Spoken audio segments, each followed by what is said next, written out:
ओम नमो भगवते वासुदेवाय। ओम नमो भगवते वासुदेवाय। ओम नमो भगवते वासुदेवाय। नारायणं नमस्कृत्य नरं चैव नरोत्तमं देवीं सरस्वतीं व्यासं ततो जयमुदीरयेत्। नष्टप्रायेषु भद्रेषु नित्यं भागवत सेवया भगवती उत्तमश्लोके भक्तिर्भवति नैष्ठिकी। कृष्णाय वासुदेवाय देवकी नंदनाय च नंदगोपकुमाराय गोविन्दाय नमो नमः। ॐ अज्ञानतिमिरान्धस्य ज्ञानाञ्जनच्छलाकया चक्षुरुन्मिलितं येन तस्मै श्रीगुरवे नमः। श्रीचैतन्यमनोभीष्टं स्थापितं येन भूतले स्वयं रूपः कदा मह्यं ददाति स्वपदान्तिकम्।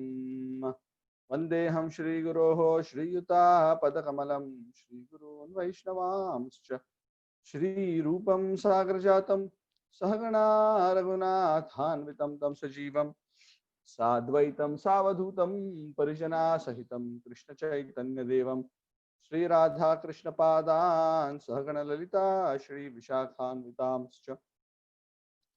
हे कृष्ण करुणा सिंधु दीनबंधु जगतपते गोपेश गोपिकाकांत राधाकांत नमोस्तुते। तप्त कांचन गौरांगी राधे वृंदावनेश्वरी वृषभानुसुते देवी प्रणमामि हरिप्रिये।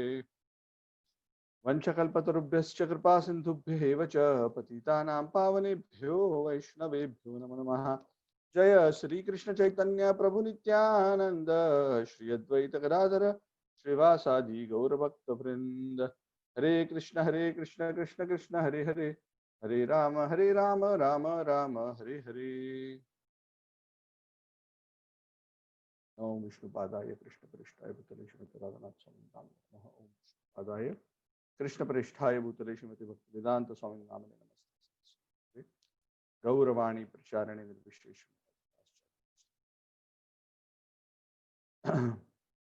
तम करोति वाचालं पंगुं लंघयते गिरिं यत्कृपातमहं वन्दे श्रीगुरुं दीनतारिणं परमानन्दमाधवं श्रीचैतन्य ईश्वरम्। ओम तत्सत्। हरे Krishna. So welcome again to everyone. Sorry, unlike I told you, I was about to change. I was supposed to change the link and send you a new one, but somehow I didn't end up doing it yet. So you still have to be admitted by me. But anyway, I'll get that done shortly. It's not an issue. It's just that it is more work for me. Make sure I admit each one of you when you come in. So it doesn't impede any of your activities. Only that if I forget to admit you, then you will remain outside. So I just have to keep peeping in to make sure that if anybody comes late, I admit them in. Okay, so we are at the concluding chapter of the second canto of the Srimad Bhagavad. And that's a long way. I mean, out of the 12 cantos, 2 cantos is 1/6. So that is almost 16-17% of the Srimad Bhagavad. Of course, I do not know in terms of verses whether yes or no, but at least in terms of number of cantos, definitely. So we are coming to the conclusion of the creation part. This particular chapter of the Bhagavad is actually entitled Bhagavatam is the answer to all questions. In the previous chapter, the very beautiful discussion between Brahmaji and Narad Muni we discussed, and Brahmaji explained how transcendental knowledge was given. In fact, over the last few chapters, we have been discussing how Brahmaji received transcendental knowledge directly from the Supreme Personality of Godhead. In fact, like what we discussed, the Lord himself shook hands with Lord Brahma, the first shake hand of existence. And he was so happy. God shaking hands with you is like, wow, far out. We get excited when, Shah Rukh Khan shakes hands with us. Deepika Padukone shakes hands with us. Of course, nowadays, nobody wants to shake hands with them for a different reason. But whatever, we don't know whatever is the truth. But Nonetheless, that is the nature of the material world. The fame comes, fame goes. The only eternally famous personality is the Supreme Personality of Godhead. And his glory is spotless, and his glory is not dependent on public opinion. No, he's not voted to power. He's not dependent on our votes. In fact, we are all part and parcels of it. Sometimes people think, maybe we should elect God amongst all of us. Why God has become God? So it is not like that, because when we understand what Bhagavad is speaking here, and this is repeated in the last chapter, 9th chapter, as well as in the 10th chapter, ultimately, there is one absolute truth. Of course, when we say one absolute truth, please do not misunderstand that means that we are all God. No, that is not what we are saying. Please be clear. One absolute truth means everything is contained within that one truth and is dependent on that one truth. In that sense, there is one. But within the one, there are many who are dependent on that one primeval, all-pervading, unlimited, infinite Lord. Nityo Nityanam, Chetanas Chetananam, Eko Bahunam Yo Vidadati Kama. Amongst all the eternal living entities, he is the chief eternal. Chetanas Chetananam, out of all the conscious living entities, he is the most conscious because he is conscious of everything. Eko Bahunam Yo Vidadati Kama, that he is that one amongst the many unlimited, who is the source of the fulfillment of the desires of the many, both material and spiritual. This is the ultimate shelter. And that is what the Srimad Bhagavat focuses on. And it tries to explain that principle in no uncertain terms so that we have a clear understanding of reality. When we have a clear understanding of reality, then we know how to work with it, isn't it? See, when we interact with anybody in this world, what determines how we interact with some particular individual? I'm asking this question to the floor before we get into the chapter. Okay, how do we interact with someone? What is the first thing we ask ourselves before we interact with somebody? Anyone?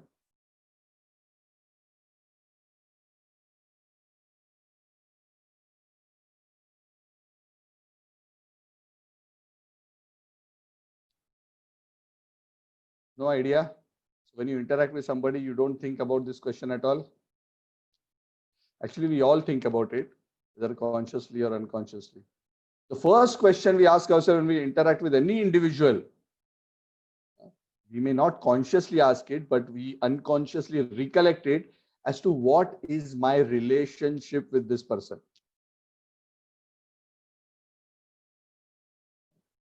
Because based on our relationship with that individual, we interact with him accordingly, isn't it?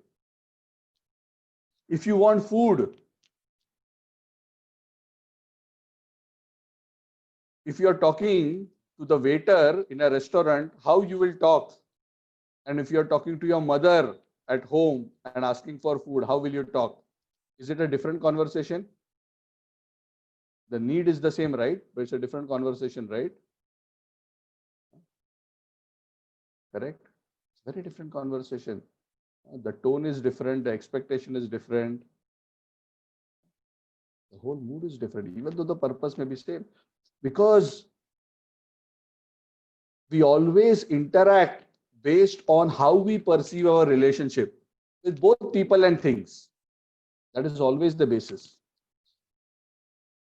And you can imagine what will happen when we misperceive our relationship, which means the waitress in the hotel, we speak to her as if we are asking our spouse at home for a meal. And our spouse at home, we ask her as if she's a waitress. Hey, khana lao. Why food has not come? Fast. You want tip or not? Quick. So I think you can imagine what will be the consequence. So when we interact without understanding our relationship, it will lead to a disaster. Because based on a relationship, we are expected to interact with things and people in a particular way. And when we lose sight of what is our real relationship, that leads to chaos. And that is where we end up hurting ourselves. Hurting ourselves in what way? One way, probably the waitress will slap you because you said something a bit overboard. And the second thing is your wife will stop serving you meals going forward because you messed it up. You didn't know how to interact with whom. So most living entities who live in this world, they mess up because they do not understand what is their relationship with their environment, what is their relationship with other living entities, what is their relationship with material nature, what is their relationship with the ultimate source. And because they do not understand that, they interact with these things in an inappropriate way, in a way which is not aligned with their Sanatan Dharma. And that is why, because of a lack of a proper resonance to their true nature with reality, there is a discord. You understand? Yes, there is a discord. It is not going to resonate perfectly. And the relationship, when you act exactly based on the relationship with the right mood, with the right functions, then you are aligned. Because then the reciprocation is also perfect from the other side. And that is the perfection of the relationship. So that is why scriptures like Gita and Bhagavatam stress on understanding this relationship properly. And that has to be the fundamental subject which we need to understand before we even get into the practices of spiritual life. In spiritual parlance, this subject is called as Sambandha Jnana. Sambandha Jnana means knowledge of relationships. In the Bhagavad Gita, very beautifully, it is described that the Bhagavad Gita deals with spiritual knowledge. And what is the definition of spiritual knowledge? Srila Prabhupada explains spiritual knowledge means understanding who we are, who God is, what material nature or Prakriti is, and what are their interrelationship between the soul and God, soul and Prakriti, Prakriti and the Lord. What are the interrelationship? Prakriti meaning material nature, the world around us. When we understand this properly, and then when we function properly based on this understanding, then we are in safe zone. We are in resonance zone. We are in a zone where we can actually get the best out of that particular situation. And that is the definition of spiritual knowledge, understanding the interrelationships. So even in Bhagavad, the first conversation on spiritual knowledge, and in the 9th chapter, we discussed this conversation, the 4 shlokas, which summarily give the description of the knowledge that Brahmaji received from the Lord, verses 33 to 36. The Lord has essentially summarized the knowledge in those 4 verses, the Chatushloki Bhagavad. And essentially what the Lord explained is what we just discussed. I'm not going to go through those verses. You can read them separately offline. We briefly discussed it in the last class. Essentially, the Lord is saying the same thing. Everything is coming from me. It's almost the same as the discussion which the Lord had in the Bhagavad Gita 10.8 to 10.11. Aham sarvasya prabhavo matra sarvam pravartate matva bhajante ma buddha bhava svandita. And so on and so forth. The Lord is essentially saying, understand, I am the ultimate cause of everything, including material manifestation. Yes, it comes from me, it winds up in me. And when it is manifested, it is resting on me and I'm present in it. I'm in full control, but I am not it. I am still maintaining my independent existence. The universe is a manifestation of God, but the universe is not God. There's a difference. God is present in the universe fully, yes, but God is also present beyond the universe because the universe is only manifested for some time and becomes unmanifest. Manifest, unmanifest. But the Lord is eternally existing independent of this relative reality. That is what the Lord emphasizes. And that is why ultimately it is the function and the duty of the living entity to take shelter of that transcendent reality through the process of devotional service so that the soul can attain a platform of eternal existence full of knowledge and bliss. That is the summum bonum. And this knowledge, the Sambandha Gyan, is very, very important for all of us so that we can properly practice spiritual life. Sometimes we practice the limbs of spiritual life, but we do not practice them with the right understanding. That also does not give us the full benefit of spiritual activity. That's like doing a ritual without the right spirit. Yes, you understand? Spirit means with the right understanding, the right mood, the right orientation. If you perform a ritual of any sort without the right spirit, then it remains a ritual. It doesn't become spiritual. We want our activities to be spiritual, which means the activities are executed, the ritual of whatever spiritual practice, whatever yogic practice we are doing is done with the right spirit and understanding. Then it becomes spiritual, and then it will give maximum spiritual benefit. So in the 10th chapter, Shukadev Goswami is explaining to Parikshit Maharaj how the Srimad Bhagavat, first of all, how the Srimad Bhagavat came about, we just discussed in the last chapter. The Lord gave the essence of the Bhagavat knowledge in 4 verses, 2.9.33 to 2.9.36. To Lord Brahma. Brahmaji, in the last chapter, as was explained these 4 verses to Narada Muni and told Narada Muni, you are very clever, you have understood everything. But this knowledge needs to be expanded. Not everyone can understand it. So make sure this knowledge is expanded so that all the living entities in general can understand this knowledge properly and they can live their lives based on a proper understanding of reality. You must live in resonance with reality. Otherwise, it is going to create discord in your life. And that is what devotional service or bhakti is about. It is just living according to our true nature in resonance with reality. And our true nature is we are part and parcel of the Supreme Absolute Truth. Each one of us, not just humans, the soul in the plants, the animals, all conscious living entities are part and parcels, eternally part and parcels of the Supreme Absolute Truth. And by nature, they have a relationship of love with the Supreme Absolute Truth. So to function in that nature, to function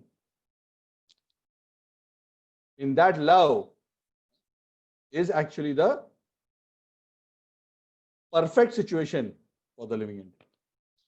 So Bhagavatam was given eventually by Vyasa, to Vyasadeva in terms of the 4 verses by Narad Muni, and then Vyasadeva took upon himself, because he is an empowered incarnation of the Lord, he took it upon himself to expand it, this 4 verses into the 18,000 verses of the Bhagavad Puran, so that you, me,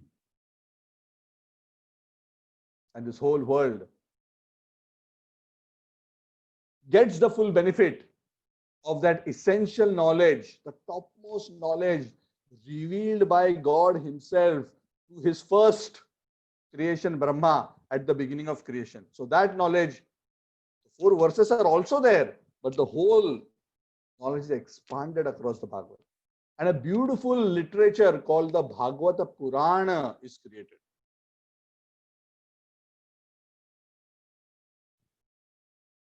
So Shukdev Goswami begins explaining at the beginning of the 10th chapter that how this Purana that has been created by Vyasadeva contains 10 topics. So the scriptures describe that the Puranas generally deal with certain topics. Some deal with few of them, some deal with more of them, some deal with 5, Sarga, Visarga, Sthanam, etc. There are 4 or 5 topics, Nirodha and other things which are dealt by some Puranas. And there are other Puranas which deal with more, and that's why those Puranas who deal with more topics are considered bigger Puranas, more important. And maximum number of topics covered by the Puranas are 10. And Bhagavad covers all the 10 topics. And that is why the Bhagavad is known as Mahapurana. Not just an ordinary Puran, Mahapurana. In fact, the Bhagavad is considered the topmost jewel of all Vedic literatures. So here, the description is given by Shukadev Goswami to Parikshit Maharaj that Bhagavad is covering all these 10 topics. So he lists these 10 topics and starts explaining them. So let's go through what are the 10 topics that the Bhagavad covers. Now remember, the Bhagavad is expanding on the knowledge sutras that we have discussed earlier. What are those knowledge sutras? The Jiva, the Lord, the creation, their interrelationships. Yes? Okay. So with a view to elaborate this triangle, at the top is the Lord, on one side is the Jiva, the soul, and on the other side is Prakriti. Of course, Prakriti and Jiva, when they interact under the influence of Kala and Karma. So those are the 2 additional topics which the Bhagavad Gita also deals with. But this sambandha, this framework of spiritual reality is important. So when we talk about Prakriti, the Bhagavad starts explaining about Prakriti and its connection with the Lord by talking about first Sarga and Visarga. Sarga is the primary creation and Visarga is the secondary creation. The second canto deals mainly with the topic of Sarga, and then Visarga is third canto and few others. It is not that a specific canto deals with only one topic. These 10 topics span across the Bhagavad, but there are certain cantos which focus more on certain topics. Then there is the topic. I will expand on each of these areas in the subsequent verses, but I just want to list the 10 topics first. So, primary creation. Primary creation is the initial creation of the universe. Then the sub-creation or secondary creation, Visarga. Then the planetary systems, which is known as Sthanam. Then Poshanam. Poshanam means the protection of the Lord. Utaya means Uti. Uti refers to the creative impetus, the impetus for creation in this world, relating to material activity. Then Manvantara, the rule of the Manus. The Bhagavad also describes this aspect, which includes the change of the Manus. Then Ishanukatha, the stories about the science of God, the pastimes of the Lord and his devotees, Ishanukatha. Then Nirodha. Nirodha means the wrapping up of the material manifestation. And Mukti. Mukti means liberation. Of course, Nirodha has 2 aspects to it, winding up the material creation also. And Nirodha also has the aspect of going back to Godhead. There are 2 explanations which we'll discuss shortly. And then the last, but the most important topic is Ashraya. Remember, we discussed about this in the last couple of sessions also.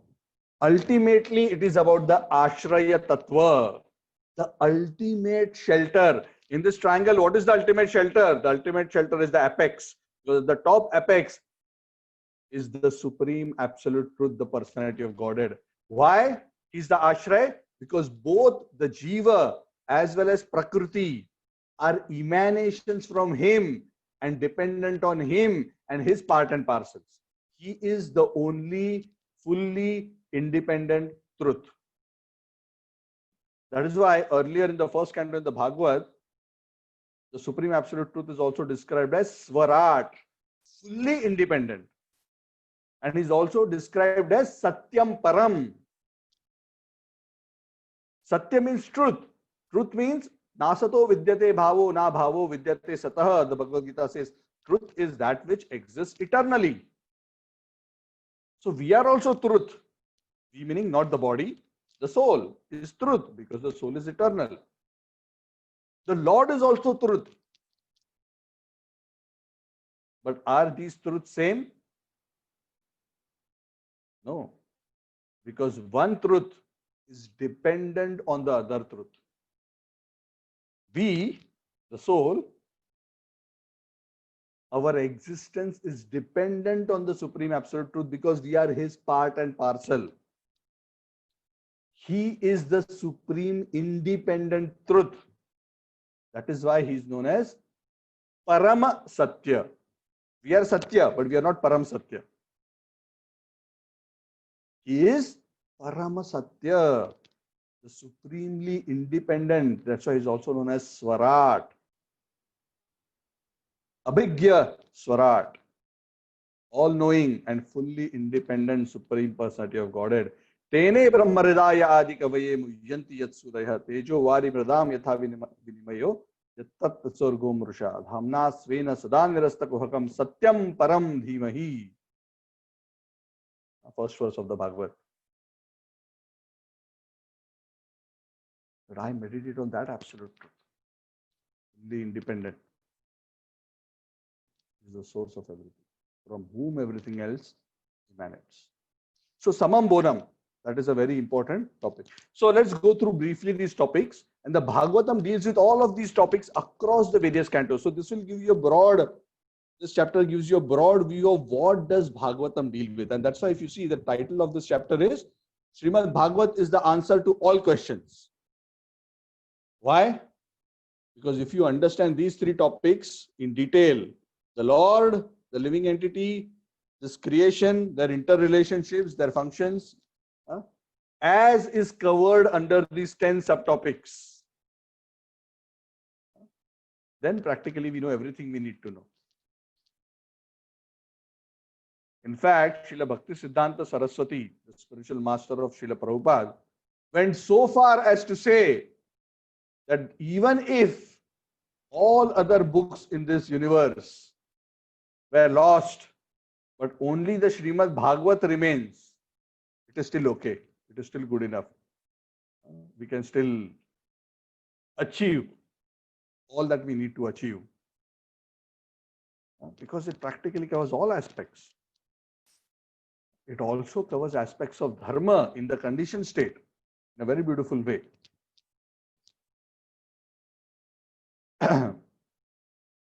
So, the Bhagavat describes the first 9 topics in great detail and some by summary, ultimately to bring us to a proper understanding of the final conclusion. Dashamasya Vishuddhyartham. This topic of Dashama topic. What is that Dashama topic? The Samam Bonam, the Ashray Tattva, the Samam Bonam topic has to be ultimately understood. Why it has to be ultimately understood? Because when we understand it properly, we understand our relationship with it, because the ultimate function of the Jiva, after all this understanding, what is the prayojan, the ultimate objective of the Jiva? When he understands, Krishna says that when a living entity truly understands me, he cannot but fall in love with me and cannot but surrender to me in love.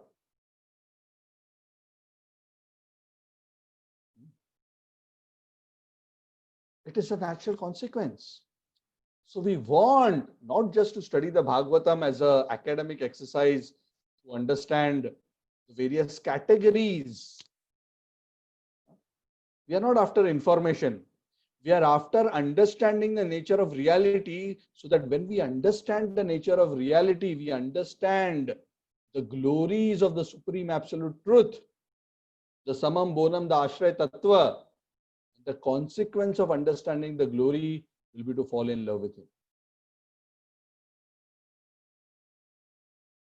Rukmini Devi, before she married Krishna, she had never seen Krishna. You know that? She wanted to marry Krishna, but she had never seen Krishna. It's not that she saw him on Facebook and saw his Facebook posts and his pictures and said, wow, he's so handsome. I want to marry him. How did Rukmini fall in love with Krishna without ever meeting him? Because she regularly heard about his glories from the great sages who would come to Kundinapur. Kundinapur, right? If I remember correctly.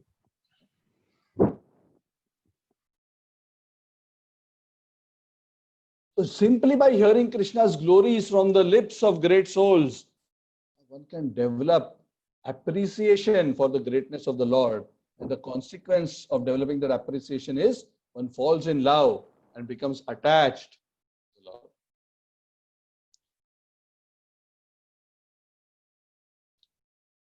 So Sarga and Visarga, like what we have been already discussing in the second canto, Sarga is the process of the primary creation. So what is this primary creation? Primary creation means when Lord Mahavishnu manifests this material world. Ujita, can you remain in mute? You are toggling between mute and unmute continuously. Yeah? Ujita, please remain on mute.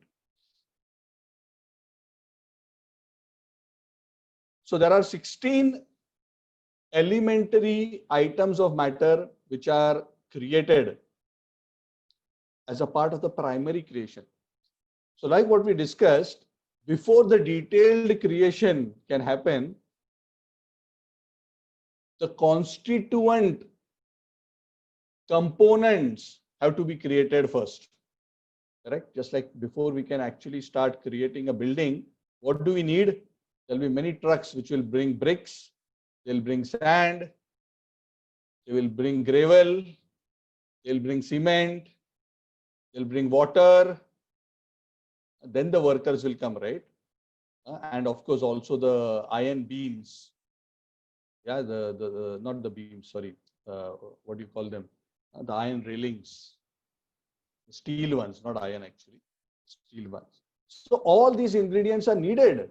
You may have 100 workers at the factory, but without all these materials, how are you going to create? So even Brahmaji, for him to create, he needs the ingredients, right? He's the engineer. What will the engineer do? The engineer may even have workers, the Prajapatis. But you don't even have the ingredients. Then what is it that you are going to do? So the Sarga part of creation is about creation of the 16 elementary items. So what are the 16? First, the 5 elements: earth, water, fire, air, ether. Then the next 5 are the 5 senses, and then the 5 sense objects, and then the mind. So what are the 5 senses? Obviously, the eyes, ears, nose, tongue, skin. And the 6th sense, the mind. And the sense objects are sound, form, taste, smell, and touch. This is what is known as Sarga, because this is most elementary. If this don't exist, you cannot have bodies, you cannot have planets, you cannot have creation. And this nobody can create. This is not for Brahma also to create. It is beyond him. So this basic thing is done. The bricks, the gravel, all of this is given by the Lord himself. And this process is explained briefly a little later of how this creation happens. And then the assembly, according to the plan, is done by Brahmaji. So Brahmaji is given the architecture by the Lord. He's given the intelligence. He's given the ingredients and said, okay, now you do the job.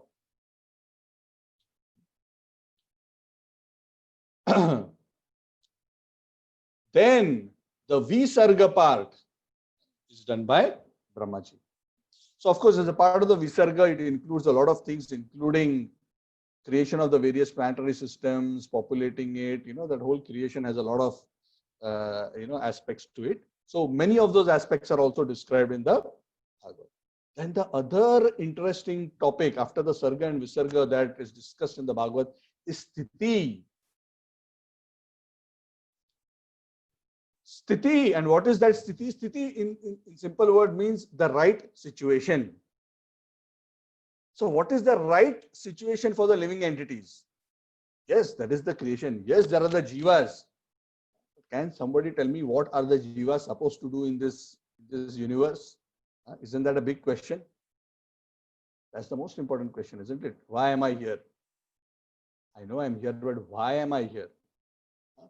So what is the sthiti? What is the real situation? So what is the answer to that? Sthitir Vaikuntha Vijayah. The real position is the victory of the Lord of Vaikuntha. Vaikuntha Vijaya. What does that mean? In very simple words, this is answering it in a very short form in a sutra, but what it means is to understand the real position for the jiva is to understand the glory of the Lord and live in harmony with the rules of God. That is the sthiti. Sthiti Vaikuntha Vijayah. And when you do that, when you live like that, what happens? The next topic comes Poshanam. When you follow the rules of the game, then the master of the game, Vaikuntha Vijaya, what does he do? He does Poshanam. He maintains you. He takes care of everything. Material, spiritual, all your needs. Poshanam tad anugraha means he becomes kind and merciful. And through his grace, all the needs of the living entities are fulfilled. Correct? Sthiti, Poshanam. What does that mean? In simple words, it means if we live our lives aligned with the laws given by the Lord and aligned with the nature of reality. Of course, the laws that the Lord gives are basis, the framework of reality. When we follow them, what does the Lord say in the Gita also? If you are following my system properly, then I will take care of you, all your needs. Yes, isn't it? What is that verse? Anybody remembers?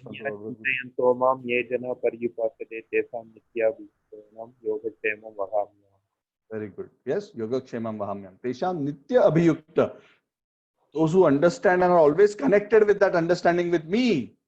Tesham Nitya Abhiyuktanam Yogakshemam. So he's saying, I am doing the Poshanam. I am doing the nourishment, both materially and spiritually, for those who are following the system, who are situated properly in the correct sthiti. Then while the next topic is Manvantarani. What is this Manvantaras? Anybody remembers what is the Manvantara period?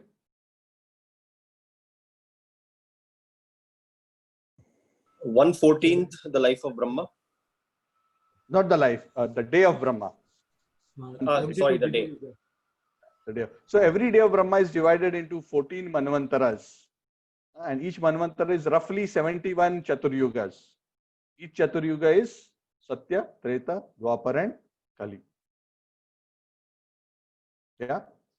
So what is the purpose of the Manvantaras? The Manvantaras are the rules of the various Manus. And these Manus are lawgivers for mankind. They give the Sadharma. Yes. We need what is the path of the truth.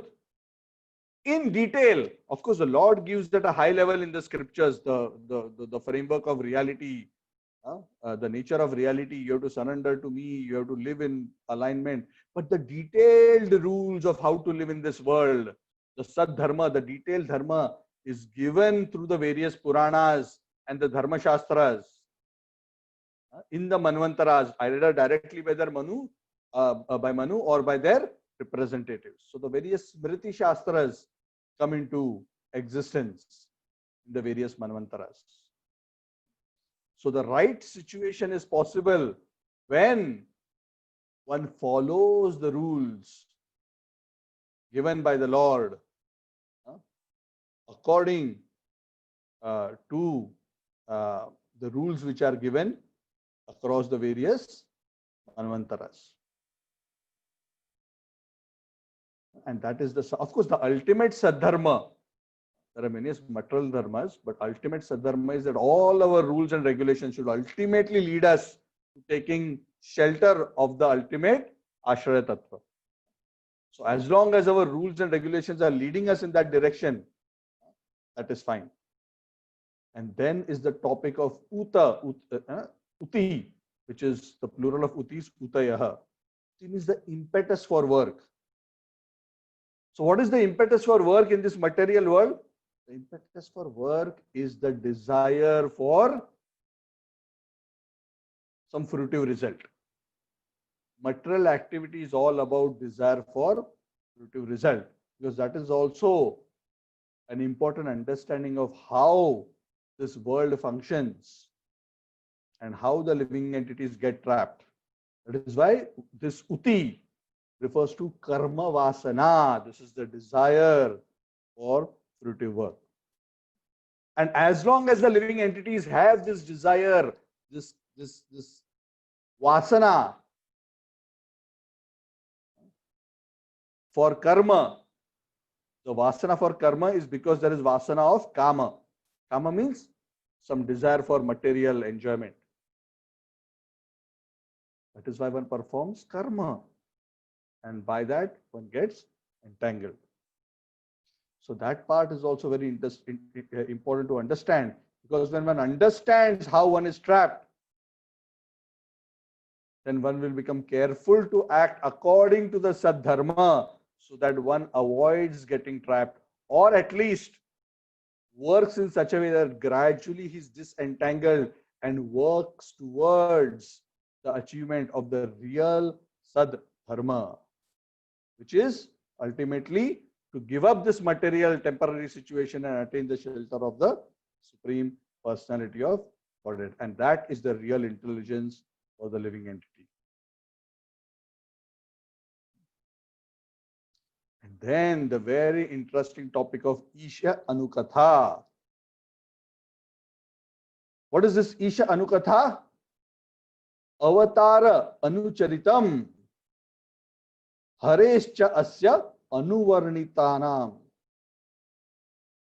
Pumsam Isha Katha Parokta Nanakhyano Brimhitaha.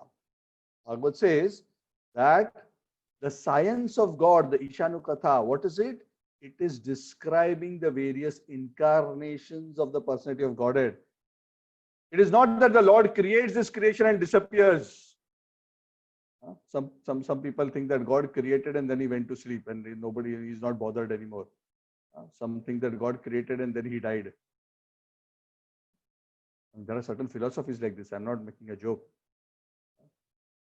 But Krishna says, no. He loves the living entity so much, even though they are an illusion, he comes to this world again and again and again in various incarnations to help them, to guide them, to display his pastimes, to attract them back to him.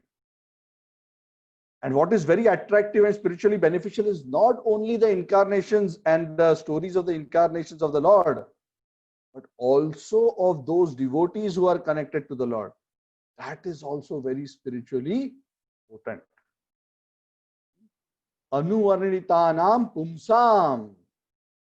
Pumsam means those who are followers of the Lord. So when we talk about the glories of the Lord and stories of the Lord, the stories of the Lord almost always will include stories of his great devotees. Yes. When we talk about Ram, can we talk about Ram without talking about Lakshman, Hanuman, Bharat, Vibhishan? Cannot. Can we talk about Krishna without talking about Arjun, the gopis, Yashoda, Nanda Maharaj? Cannot. Can we talk about Vaman Dev without talking about Bali Maharaj? Cannot. Can we talk about Narsingha without talking about Prahlad? Cannot. So you'll see the Bhagavad is not just talking about the Lord, but the Lord appeared to shower his blessings on his devotees, to protect them, to nourish them, to attract the heart of them, and to please his devotees. So when we talk about the stories of the Lord, the stories of his pure devotees are automatically, invariably part. And those stories of the lives of great devotees are also very much integral to Hari Katha and are also extremely purifying. In fact, Lord Shiva tells Parvati Devi, I think it's in Padma Puran, it's not mentioned here. Padma Puran, it says, Aradhananam Sarvesham Vishnur Aradhana Param. Of all forms of worship, the worship of Lord Vishnu, Krishna, Rama is ultimate, is the topmost. After saying that, he says, but. He already says topmost. And he says, but. Shiva is telling this to Parvati. Huh? It's not a conversation between two street stall vendors. One telling another what he thinks about God. No. This is Shiva telling Parvati. Says, Aradhananam Sarvesham Vishnur Aradhana Param Tasmat Parataram Devi Tadhiyanam Samarchanam.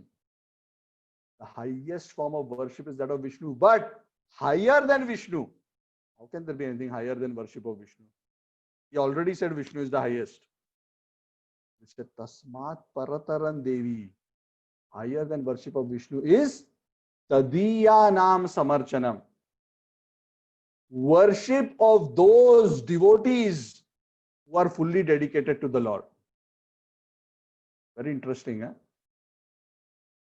Very interesting principle. And this is at the heart of the Bhagavad. This is at the heart of the Bhagavad.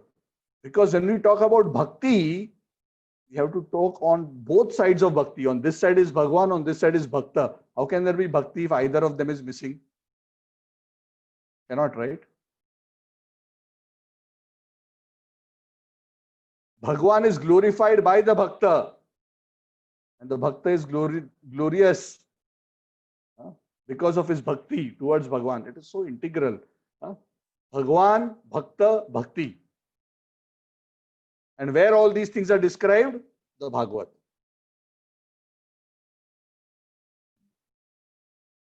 So the Bhagavad, this Ishanu Katha is referring to that. So that's why the scriptures say, Lord Shiva says, if you worship, if you surrender, if you take shelter, if you take association of the Bhagavatas means these pure devotees of the Lord, that gives such blessings, which is even more than the blessings that one gets by directly worshipping the Lord.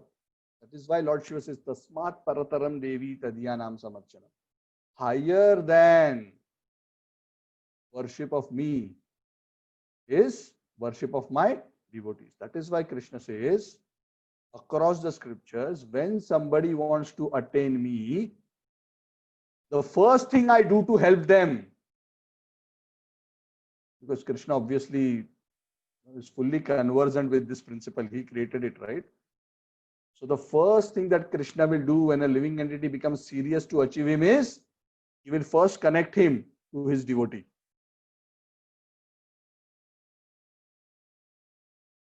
Because when he gets connected to the devotee, that is where Krishna's mercy, his grace is even more accessible than what it is accessible directly. It's a very amazing principle.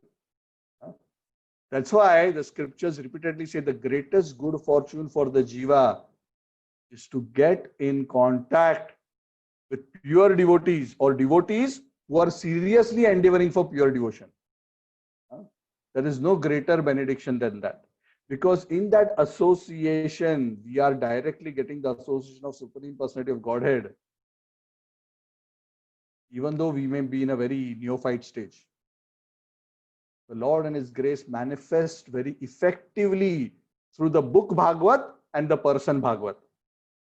That is why the Bhagavad itself says, we discussed this in the earlier chapters in the first canto, We discussed this, that when this question was asked, when dharmam kam sharanam gata, where did the principles of religion go for shelter? Krishna sodhama upagatam. When Krishna went to his own abode, what was the answer given? Purano adhuno arkaha uditaha. This Bhagavad Puran is the sun which has arisen on the horizon of Kali Yuga when Krishna left.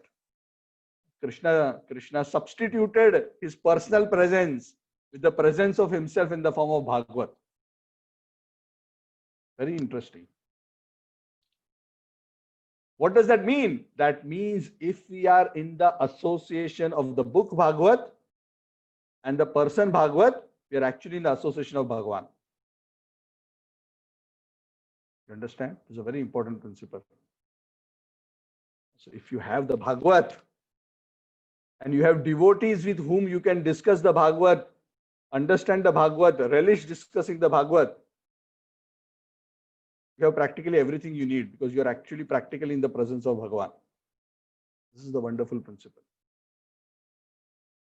So please remember this. Then the next topic, again I am mentioning all this brief.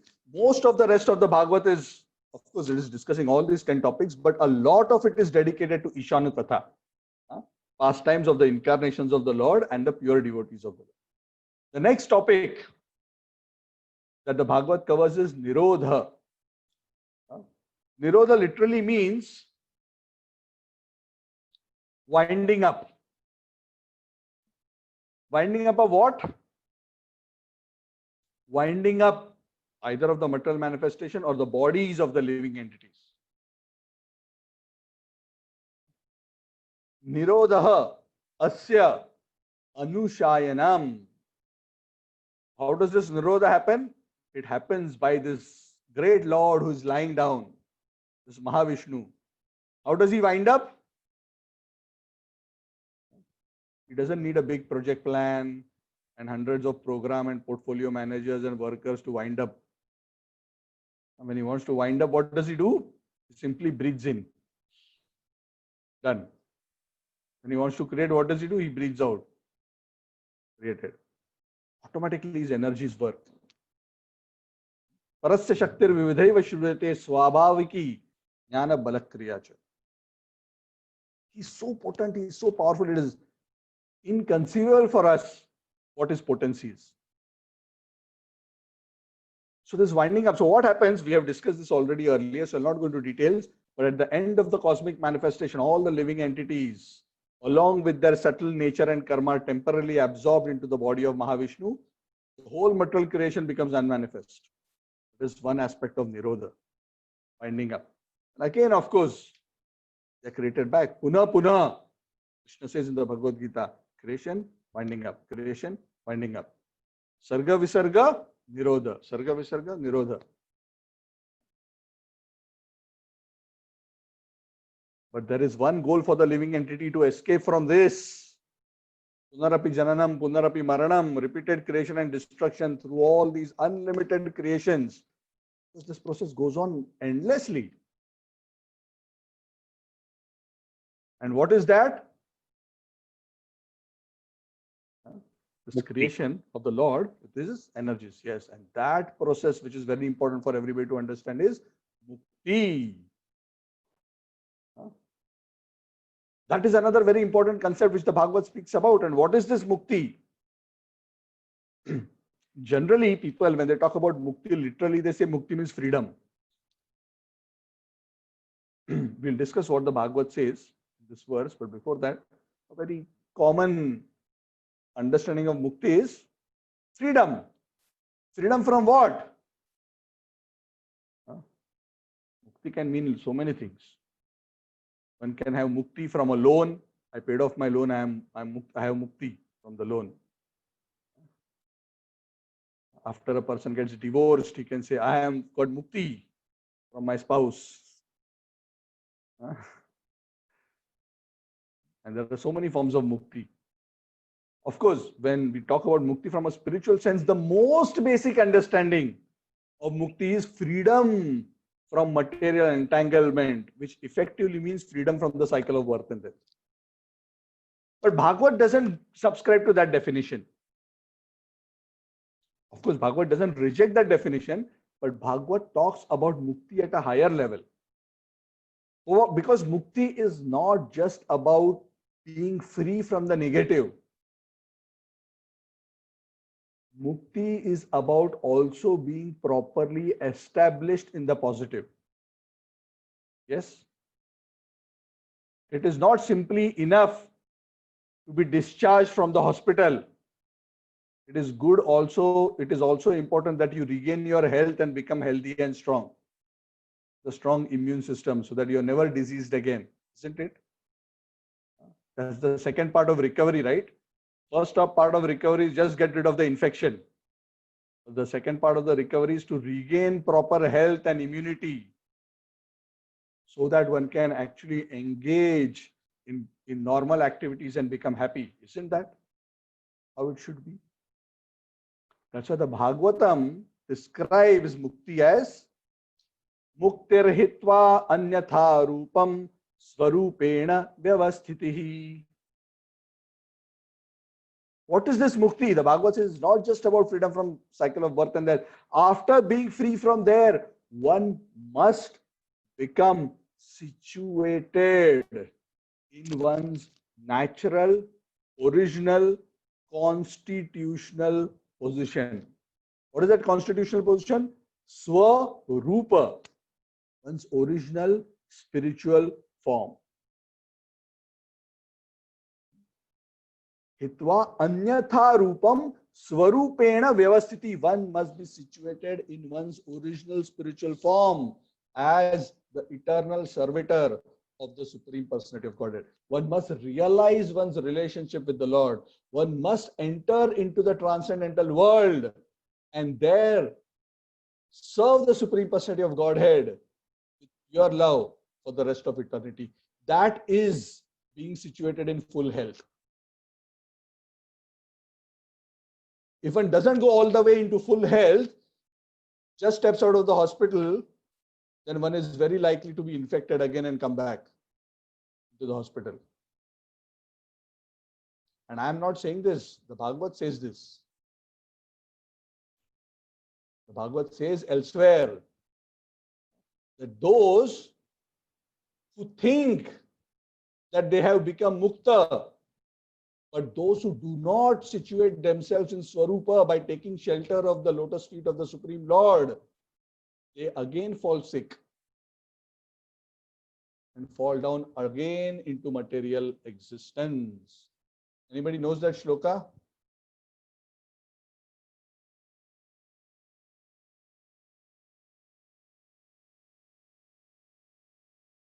What is that shloka in the Bhagavad? It says, okay, homework for all of you. Find out which shloka talks about. Because if you meanwhile want to Google, you can Google also. It's a very beautiful shloka. I love that shloka a lot. Anyway, just 1 or 2 more minutes and we will wind up. We are only on verse 6 actually.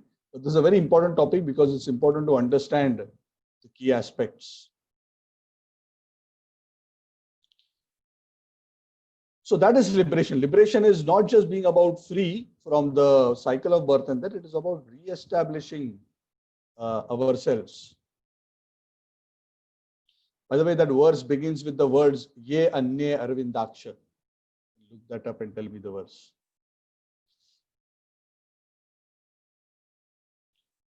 So that is why when we talk about liberation, we don't just use the word mukti or moksha. What is the word we use? We say going back home, back to Godhead. Yes? We don't just say becoming free. We say going back home, back to Godhead. That is our definition of Swarupena Vyavasthitihi. And ultimately, we want to come to the point of taking shelter of that supreme shelter, the Param Satya, the Ashray Tattva, from whom the manifestation comes and goes. All elements come from him and take him as a shelter. He's the ultimate reservoir, the ultimate source, the ultimate resting place. He's the fountainhead. He is the truth from which both the Brahman and the Paramatma aspects also come. Sa ashrayah param brahma paramatmeti shabdate. He is that supreme absolute truth who is also referred to as Brahman and Paramatma. But ultimately, his real nature is Bhagavan.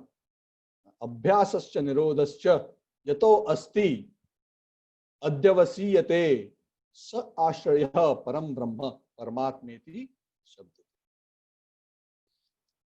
So the Bhagavad already says in the first canto that the Advaya Tattva, the Advaya Jnana is also known as Brahman, Paramatma, Bhagavan in the increasing stages of realization. And ultimately, the ultimate source of all aspects, Brahman, not even just Brahman and Paramatma, but even the various forms of the Lord, like the Purusha avatars, Vishnu, Narayan, etc., like what we discussed, the ultimate source of all sources. Ekale Ishvara Krishna Ar Sakala Bhrutya. That one who has no other source, even amongst the forms of the Lord, is Krishna. That is why the Bhagavad says this very emphatically. While so many incarnations are there, Krishnastu Bhagavan Swayam. Ete Chamsha Kala Pumsa. These all other incarnations are expansions of the expansions or parts of the Supreme Lord. But Krishnastu Bhagavan Swayam. That is why he's Krishna. He's all attractive because he's the full truth in his full glory, in his full opulence, in his full beauty.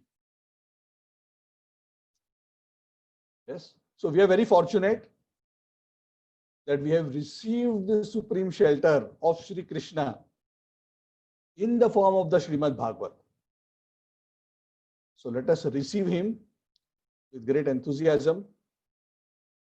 And how do we receive him? The Bhagavad is easy to receive. We receive the Bhagavad by listening attentively and faithfully to the message of Bhagavad. And especially we do this in the association of those who are similarly striving to develop bhakti for Bhagwan, pure bhakti for Bhagwan. Then that kind of association is not only the best nourisher of devotion, it is the safest place in this whole cosmic manifestation to be, so that one can easily cross over the ocean of material existence. That is what Bhagavad represents, where Shukadev Goswami sitting on the asan, as you can see on the picture behind me, and Parikshit Maharaj is sitting at his feet and listening to the message of the Bhagavad. So we are also very fortunate. Let us thank Supreme Lord, Lord Krishna, Lord Chaitanya Mahaprabhu. Let us thank Brahmaji. Let us thank Narada Muni. Let us thank Vyasadev and all the acharyas in the line of Vyasadev through whom this knowledge has been given to us. So we are grateful. Otherwise, without all of their help, how we would have known that roughly 150 trillion years ago, 4 shlokas were spoken by God to Brahmaji. Would we have ever known? What are the chances? 0. But we are so fortunate we are able to discuss this today, halfway into the lifetime of Lord Brahma. So that's why we should be very grateful to the Lord and the Guru Parampara to make this knowledge available. So we have come to verse 7, 2.10.7. So I'm going to stop here since we have gone beyond 10 o'clock. So I think it is good because we focused on discussing on the 10 topics. The 10 topics are very important and require a fair bit of discussion. So I hope you understand this. Please go through and read the 10 topics. And then we will continue. Hopefully in the next class, we can complete the rest of the chapter, 2.10.8 onwards. I think there are some 50 odd verses, if I'm not wrong. 51 if I'm right, in this particular chapter. So that brings to the end of my talk. And Granthara Srimad Bhagavatam ki jai. So any questions, any comments from anyone?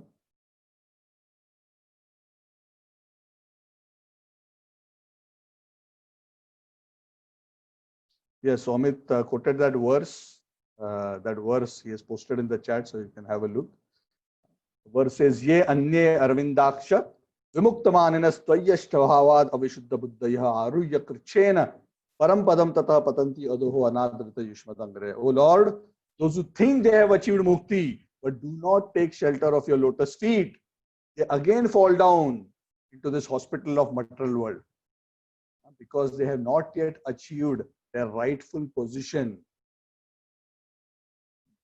of Swarupena Vyavasthiti.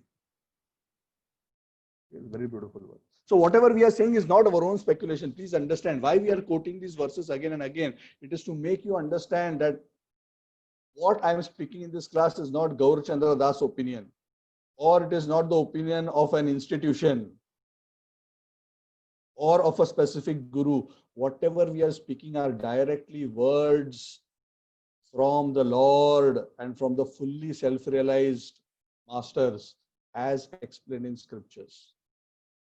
Each and everything we are saying. Okay? And that is the reason why we are quoting scripture, so that you have faith in what I am saying on the basis of scripture, not just because I am saying.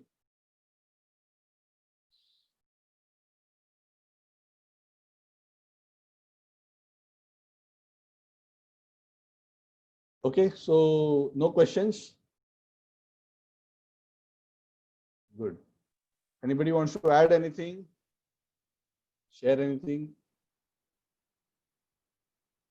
Santanam Prabhu, your tilak is looking very nice. Hare Krishna. Gaur Bhamini Mataji, you want to add anything?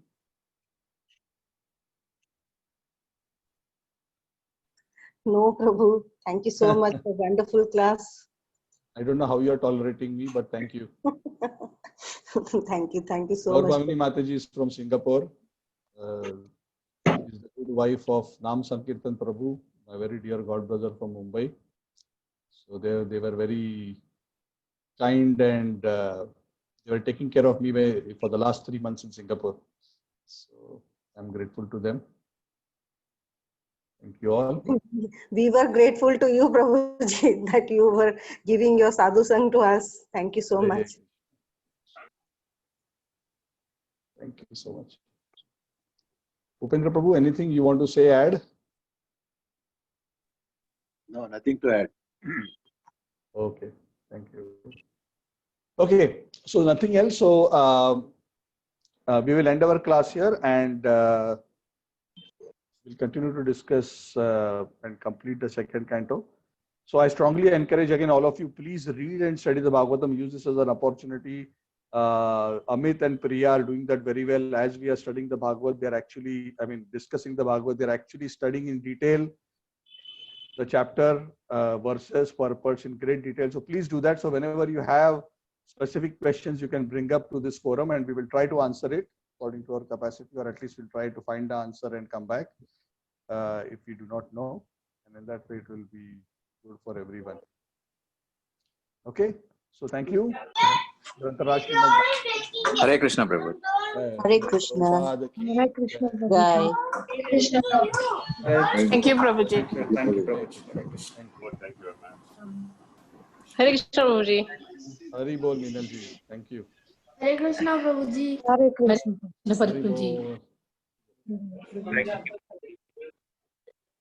Hare Krishna, Prabhuji. Thank you.